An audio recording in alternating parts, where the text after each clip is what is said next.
الصلاة والسلام على رسول الله محمد وآله وصحبه ومن اهتدى بهداه. اللهم أرنا الحق حقا وارزقنا اتباعه وأرنا الباطل باطلا وارزقنا اجتنابه. لتفسير سورة دخان قيشتنا آيات 19 كآيات 19 تاوكري آيات 17 و 18 درسي رابردويا كالدرسي رابردو دا أخواي قورا لآيات 17 دا فرموي سوين بخوا لپیش بتپەرستەکانی مەکەشدا گەلی فیرعەونمان تاقی کردەوە و تووشی ناڕەحەتی و ناخۆشیمان کردن و بۆشیان هاتبوو پێغەمبەرێکی زۆر بەڕێز کە موسا بوو سەلامی خوای لێبێت. موسا کاتێک کە بوو بە پێغەمبەر چوو داوای لە فیرعەون کرد وتی ئەی فیرعەون بەنو ئیسرائیلیەکان کە تا ئێستا لە ژێردەستی تۆدا بوون و کردوتن بە کۆیلە تەسلیم بە منیان کە بیان دەستی من لەبەرەوەی ئەمن لەلایەن خواوە ڕەوانە کراوە و کەسێکی ئەمین و دەستپاکیشم ناپاکی و خیانەتیان لەگەڵدا ناکەم کە دیارە فیرعەون داواکاریەکەی موسای جێبەجێ نەکردووە. ئەو جار موسا سەلامی خوای لەسەر بێت ڕووی لە فیرعەون و دار و دەستەی فیرعەون کردووە، پێیان دەڵێ وئەللا تەعلوا عەلە الله، داواتان لێ دەکەم کە ئێوە لە بەرامبەر خوادا خۆتان بە گەورە نەزانن و لە بەرامبەر خوای پەروەردیگاردا تەکەببوڕ و خۆ بەزلزانین نەتانگرێ. ئینی ئاتیکم، بێگومان من هاتووم بۆ ئێوە هێناومە بۆ ئێوە بیسولتانین موبین، بەڵگەیەکی ڕوون و ئاشکرا لەسەر پێغەمبەرایەتیەکەم کە یەکەم بەڵگە یەکەم موعجیزە کە موسا سەلامی خوای لەسەر بێت پێشانی فیرعەونیدا بریتی بوو لە عەساکەی گۆچانەکەی هەڵدا طبعا بوو بە مار و فیرعەون بە حەقیقی زانی وای زانی کە ئەوە مارە و لێشی ترسا و هەروەها ڕاشی کرد و پشتیشی لە موسا پێغەمبەر کرد هەر بەجەستە و ئیمانیشی بە موسا پێغەمبەر نەهێنا. وئەللا تەعلوا عەلە الله، داواتان لێ دەکەم کە ئێوە خۆتان بە گەورە نەزانن لە بەرامبەر خوادا. ئەوە یەک. ئینی بێگومان من ئاتیکم هاتووم بۆ لای ئێوە بیسولتانین موبین، بە بەڵگە و نیشانە و موعجیزەیەکی ڕوون و ئاشکراوە. دواتر دیارە فیرعەون و دار و دەستەی فیرعەون هەڕەشەیان لە موسا کردووە، نەکرد ئیمانیان پێنەهێناوە و بە قسەی موسایان نەکردووە، هەڕەشەشیان لێ کردوون. بۆیە دەفەرمێت وئینی عوذت بڕەبی وڕەبیکم، وئینی بێگومان من عوذت خۆم پەنا دەدەم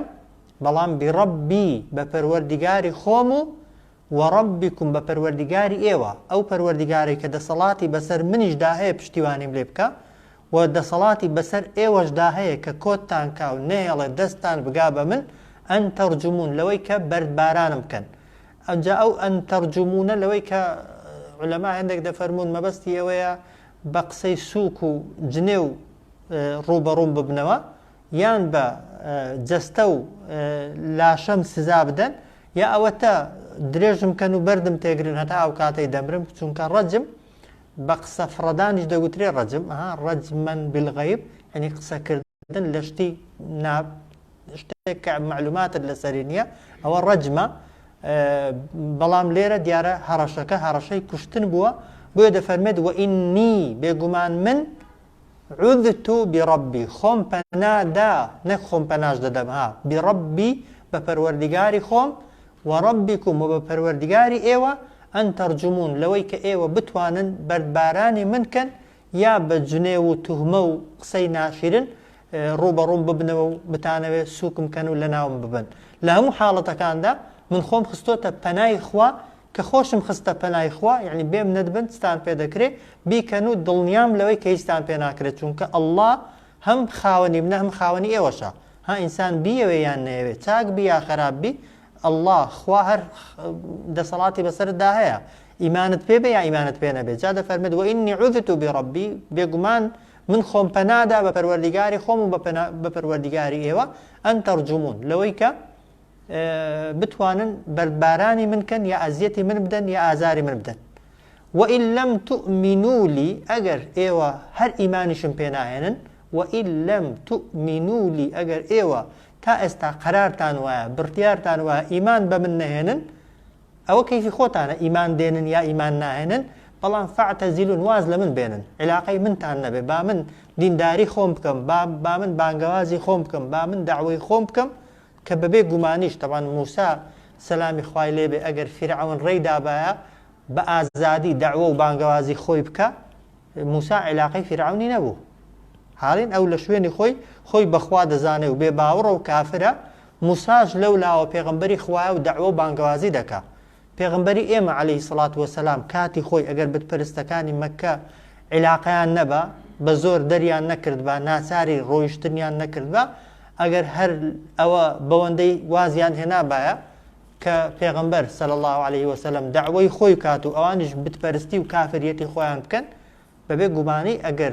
دینداری ئازادی پێ بدرێ خەڵک ئاسان وەری دەگرێت بەڵام هەمیشە تەمان کەسە بێ باوڕەکان بەوەی رازی نین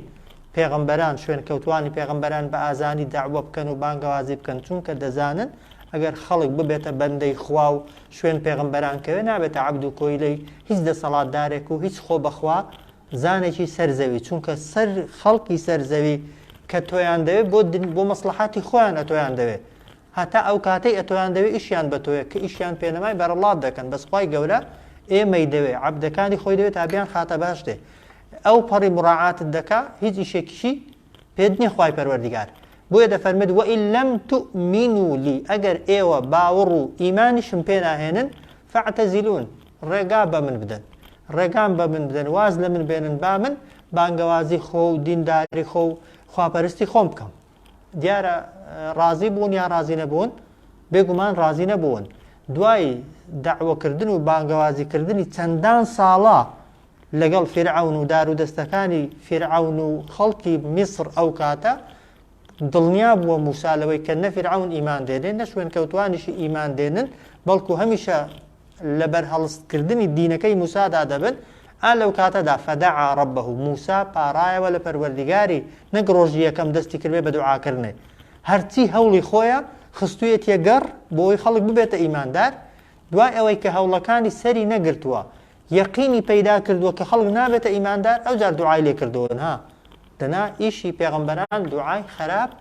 کردن نییە لە خەڵکی پێغەمبەران نهاتون خەڵکی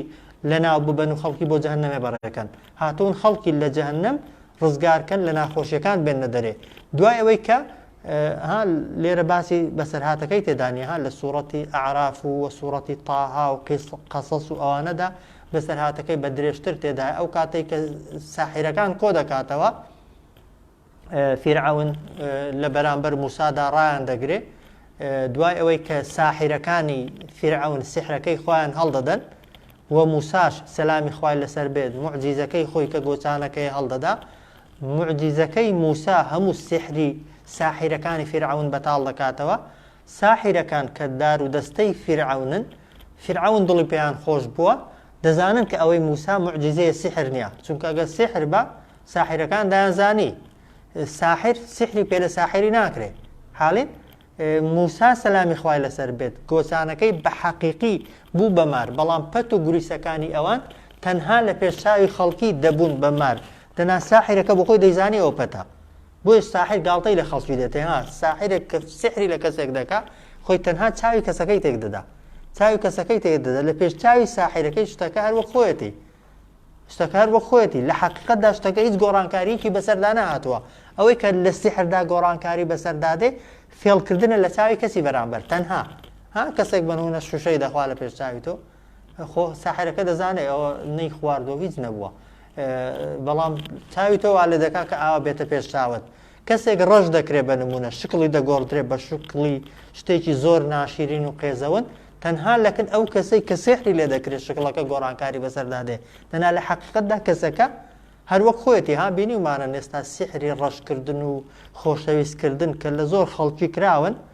تەنها ئەو کەسەی کە سیحرەکەی لێکراوە کەسەکەی لەکن ناشیرن دەبێت دەنا لەکن خەڵکی دیکە کەسەکەی ئەتیادی هەر وەک خۆیەتی ئەوەی کە جوان دەکرێت بە نمونە بە سیحر تەنها لەکن ئەو کەسەی سیحرەکەی لێ دەکرێت کەسەکە جوانە دەنا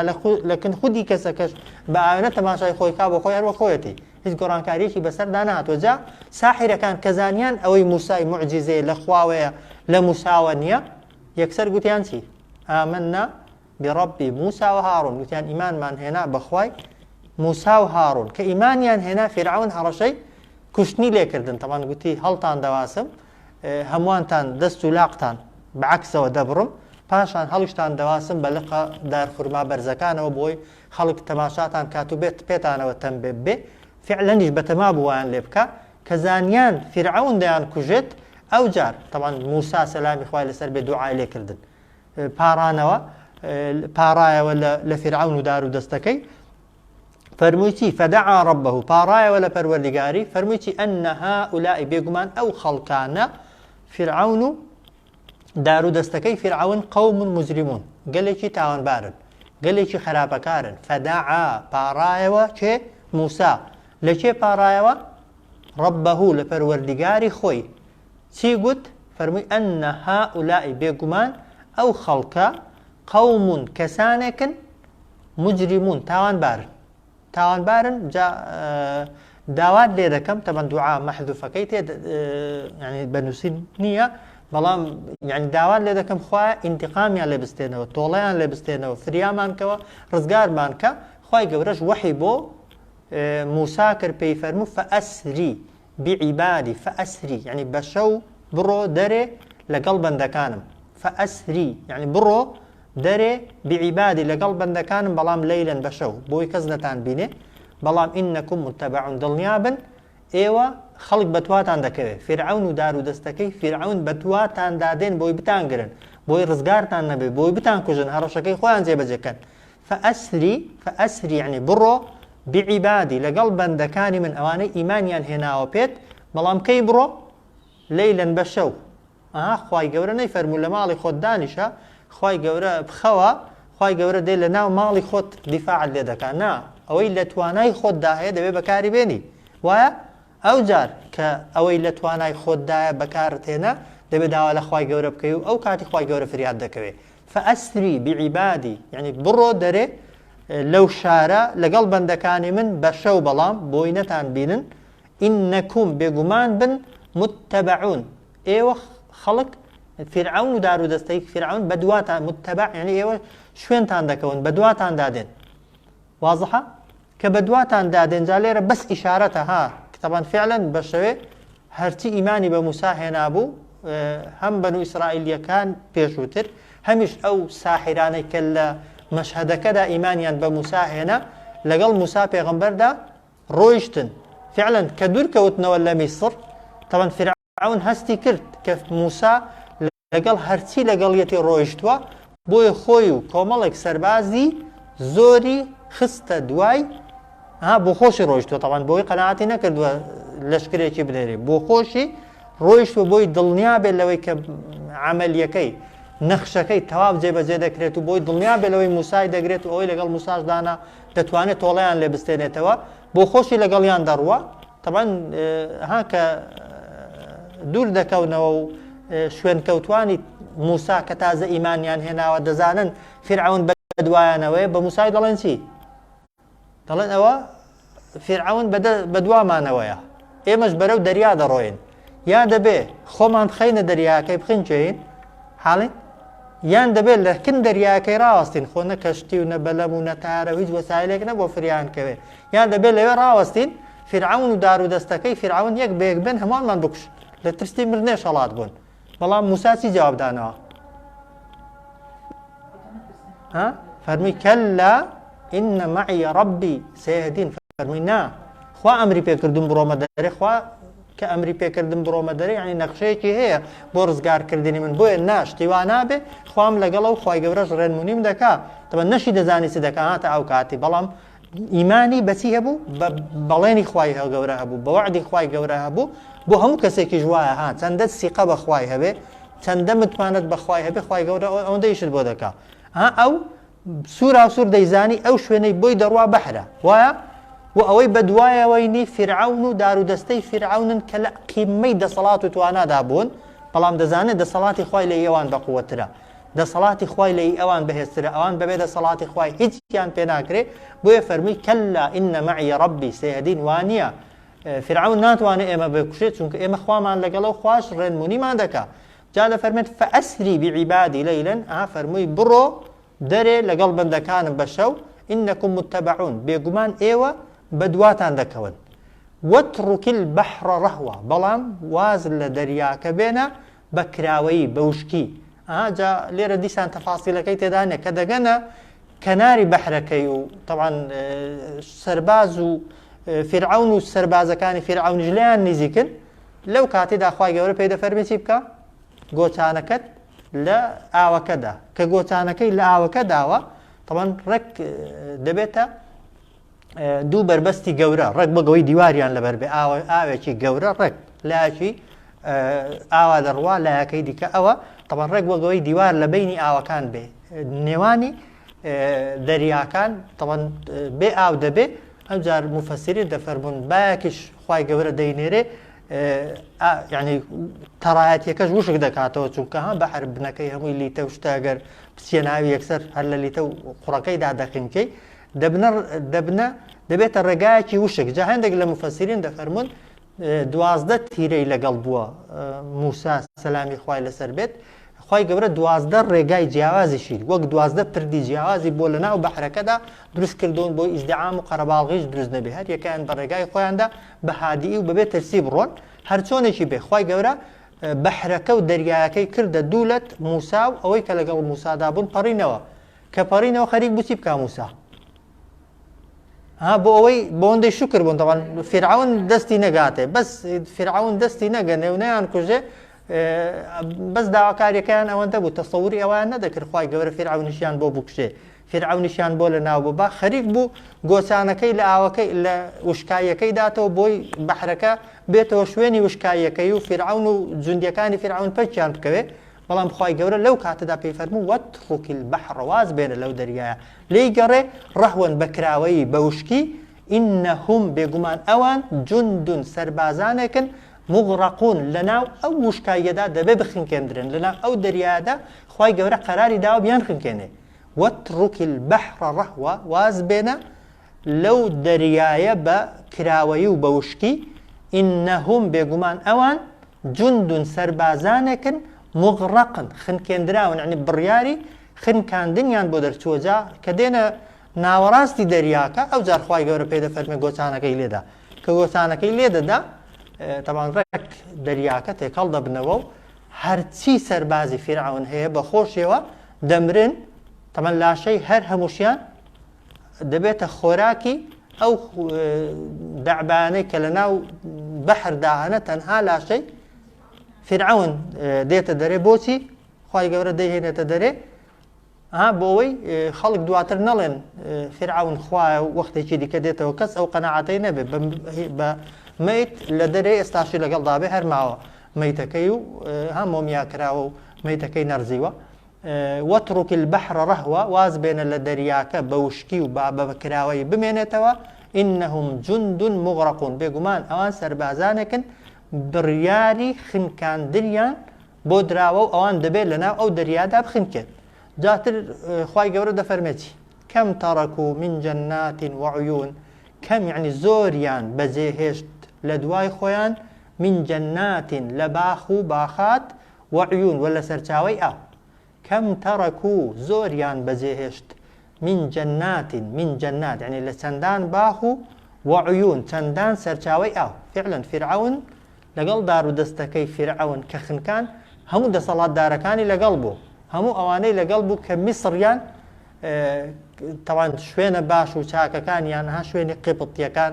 کە هەمووی باخ و باخات و شوێنی جوان و ڕازاوە بوو و بەنو ئیسرائیلیەکانیش خزمەتیان دەکردن و بەنو ئیسرائیلیەکانیان وەکو خزمەتکار بەکار دەهێنا بۆ خۆیان خوای گەورە هەر هەمووی لێ لە پاش بەجێهێشتن بۆ خۆیان مردن باخ و باخاتەکانیان مانەوە کەم تەڕەک و زۆریان بەجێهێشتن من جەناتین لە چەندان باخ وعیون و چەندان سەرچاوەی ئاو وزروع و چەندان شوێنی زراعەت و کشت و کاڵ ومەقام کەریم ومەقام و چەندان جێگای حەوانەوە و نیشتەجێبوونی جوان و ڕازاوەش وزروع زروعنی چەندان جێگای زراعەت و کشت و کاڵ ومەقام و چەندان جێگای شوێنی نیشتە جێبوون یعنی قەسر و قسوور و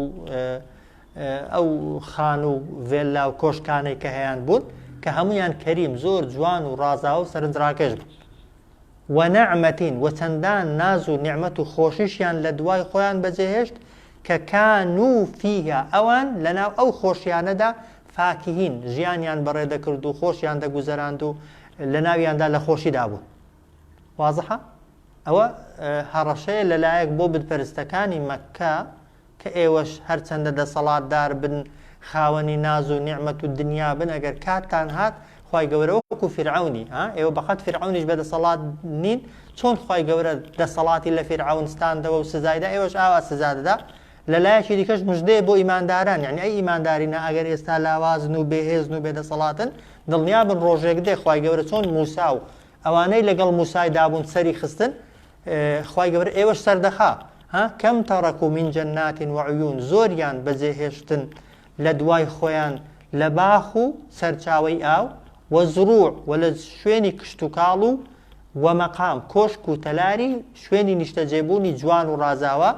ونعمة وتندان نازو نعمتو خوشي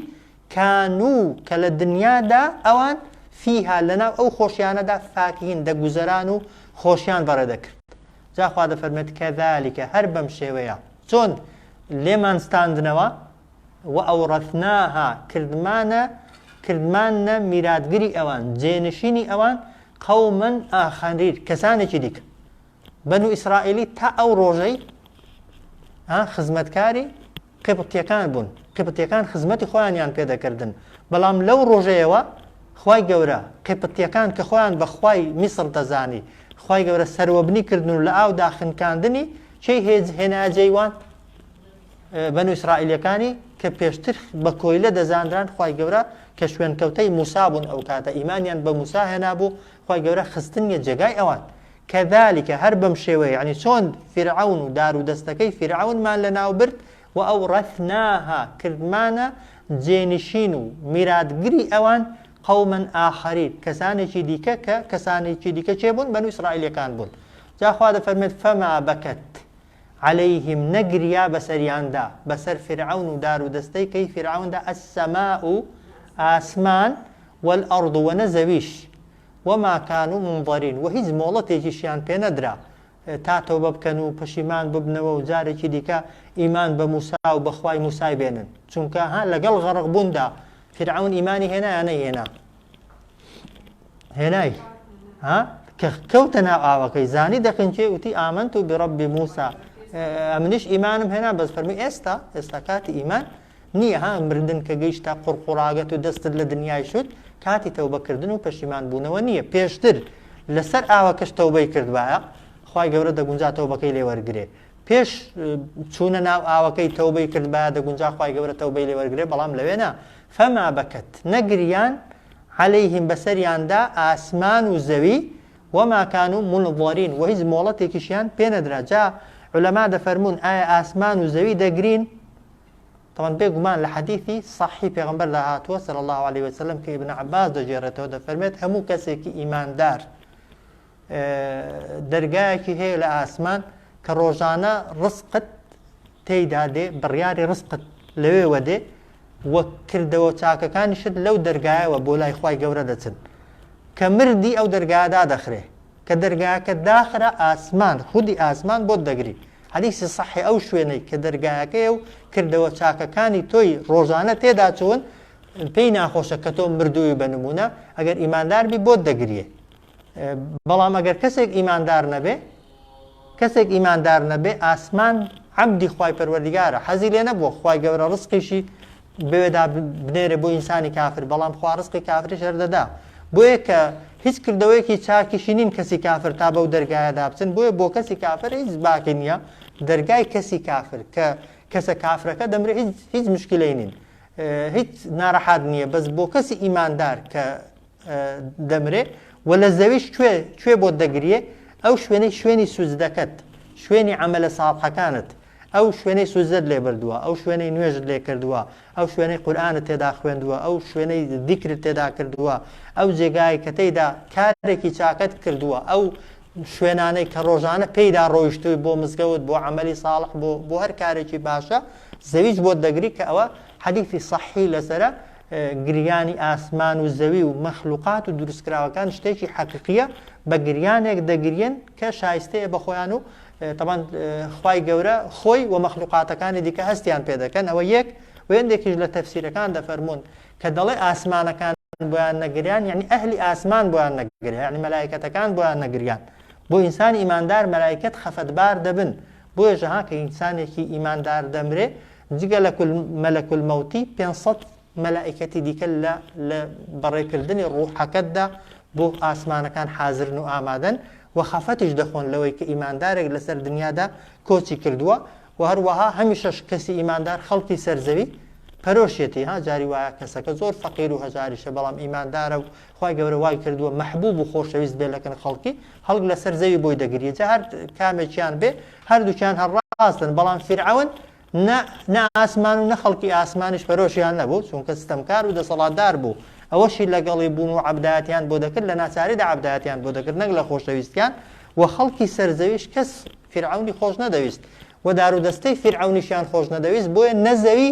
نە خەڵکی سەرزەویش بۆیان نەگریا فما بەکەت عەلەیهیم السەماء والأرض نەگریا بۆیان نەگریا بەسەریاندا ئاسمان و خەڵکی ئاسمانەکان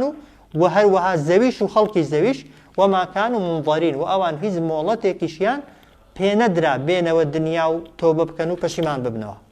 ئەو جار خوای گەورە دەفەرمێت وەلەقەد نەجەینا بەنی ئیسرائیل من العذاب المهین سوێن بەخوا و بەبێ گومانی ڕزگارمان کردن ئێمە بەنو ئیسرائیلیەکان لە چی؟ من العذاب المهین لە سزایەکی زۆر ڕیسواکەر. ئەو سزایە کە خوای گەورە بەنو ئیسرائیلیەکانی لێ ڕزگار کرد لەلایەن چێوە دەدران؟ من فرعون لالان فرعونەوە کە ئینەه كان عاليا بێگومان فرعون کەسێک بخۆی بە گەورە دەزانی هەتا خۆی بەخوای دەیگوت ئەنا ربكم الأعلى من خوای هەرە گەورەتانم. ئەو جار من المسرفين یەکێکیش بوو کە لە گوناهکردن و تاوانکردن و خراپەکردندا زیادەڕەوی کردبوو. ولقد نجينا بني إسرائيل سوێن بەخوا ئێمە ڕزگارمان کردن بەنو ئیسرائیلیەکان لە سزایەکی زۆر مهین زۆر ڕیسواکەن. طبعا ئەو سزای کە تووشی بەنو ئیسرائیلیەکان بوو سزاکان زۆر بوون بەڵام زەقترینیان ئەوە بوو کە نێرینەکانی سەر دەبڕی مینەکانیان دەهێشتنەوە بۆ دوو مەبەست یەک بۆ خزمەتکاری دووهەم بۆی بە کەیفی خۆیان طبعا دەستدرێژیان دەکردنە سەرێ کە ئەوە سەختترین سزا و ناڕەحاتی بوو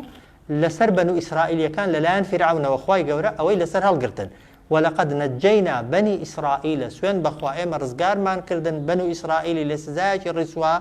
رسواكر وسرشوركر كأو سزاو نارحاتي للان شيوبو من فرعون للان فرعون وبو إنه كان عاليا بيقمان فرعون خوي بقورة دزاني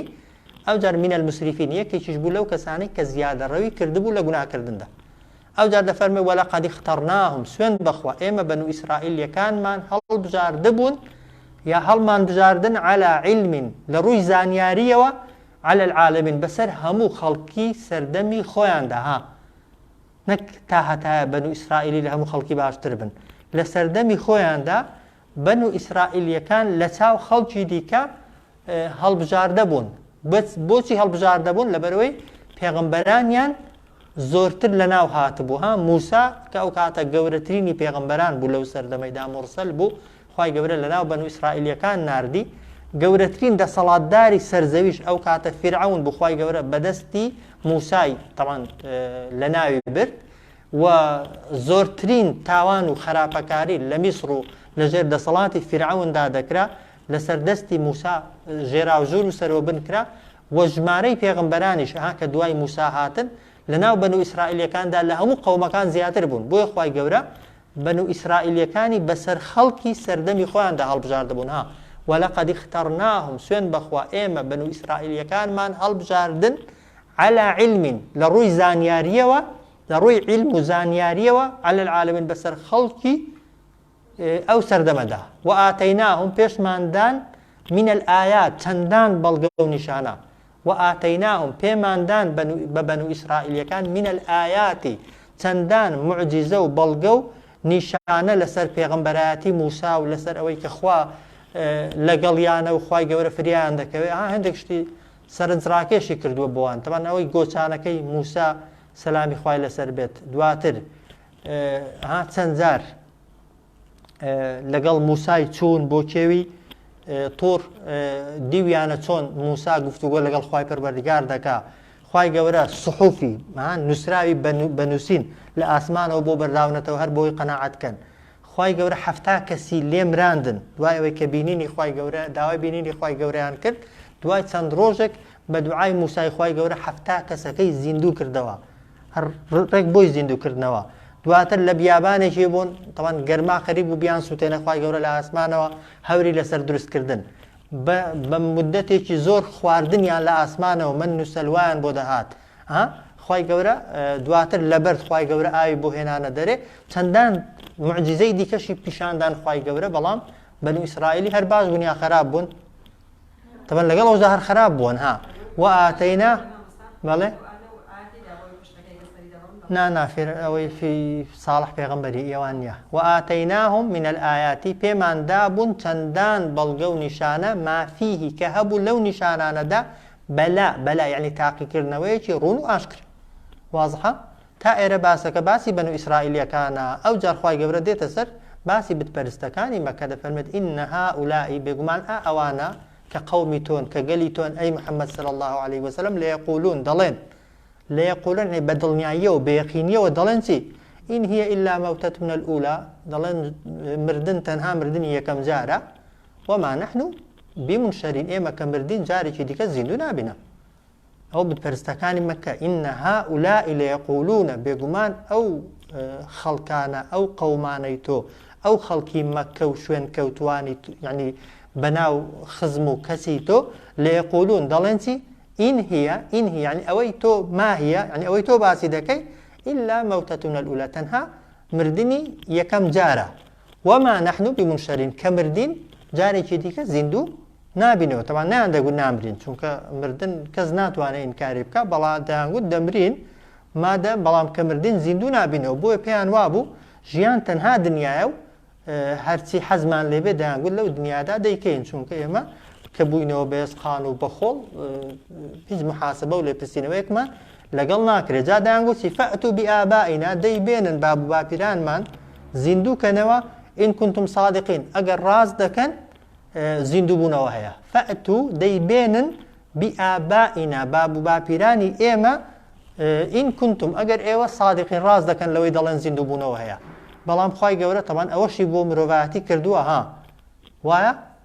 بەڵێ زیندووبوونەوەی حەقیقی قیامەتی حەقیقی دانەهاتووە بەڵام خوای گەورە بۆ سەلماندنی حەقیقەتی زیندووبوونەوە لە مێژوودا چەند بەسەرهاتی لەو بابەتانەمان هەیە وانێ ئەوەی عوزەیر پێغەمبەرمان هەیە وایە کە خوای گەورە 100 ساڵ مراندوویەتی دواتر زیندوی کردن ئەوەی ئەسحاب الکەهف 300 و ئەوەندە ساڵەی خەوتن و دواتر بەهۆش خۆیان هاتنەوە ئەوەی ئیبراهیم پێغەمبەر سەلامی خوای لەسەر بێت لە پێشچاوی هەموو خەڵکی 4 باڵندەی کوشت و سەر بڕی وایە زیندوش بوونەوە ئەوەی موسا پێغەمبەر سەلامی خوای لەسەر بێ 7 کەس مرد دوای موسای سەلامی خوای لەسەر بێت لە سوورەتی بەقەرەدا باسی دەکات کە پێغەمبەرەکەیان شەمعونە لە ترسی مردن لە ئاوەدانیەکی دانا بۆی ڕوبەڕوو نەبنەوە لەگەڵ دوژمنەکانیان هەڵدێن خوای گەورە لەوێ هەمووان دەمرێنێ دوای چەند ڕۆژێکی تەوان پێغەمبەرەکە دوعای دەکات بە دوعای پێغەمبەرەکەی زیندوو دەبنەوە ئەوەی عیسا پێغەمبەر سەلامی خوای لەسەر بێ کە وەکو موعجیزە چەندان مردووی دەست بە قەبرەکەی دادێنا داهاتنە دەرێ و باسی ئەو دیوی ئەوەیان دەکرد وەکو موعجیزە خوای گەورە بەشی ئەوەندەی بەڵگە پیشانی مرۆڤایەتی داون کە زیندوو بوونەوە شتێکی واریدە و هەیە و بەڵگەی عەقلیش تەوان بۆ دەسەڵاتی خوای گەورە کەسێک ئیمانی بە دەسەڵاتی خوای گەورە هەبێت خوای گەورە سەدان کاری کردووە لە دروستکردنەوەی سەختتر خوا ئەوەی بتوانێت ئەوەش دەتوانێت بەڵام ئەوان هەر بە عەقلی خۆیان قسەیان دەکرد دەیانگوت فەئتوا بئابائینا دەی باب و باپیرانی ئێمە بێنن با باسی قیامەت و زیندوو بوونەوە و ژیانی ناو قەبرمان بۆ بکەن ئەو جاریمەش ئێمان دێنین ئین کنتم صادقین ئەگەر ڕاست دەکەن بەڵام خوای گەورە پێیان دەفەرمێتی ئەهم خەیڕون ئەوان چاکتر لێرە یعنی بەهێزتر بەدەسەڵاتدارترن ئەم قەوم تبعین یا گەلی تبع کێیە تبع یعنی پادشاکانی یەمەن تبع ناو نییە وەکو چۆن بە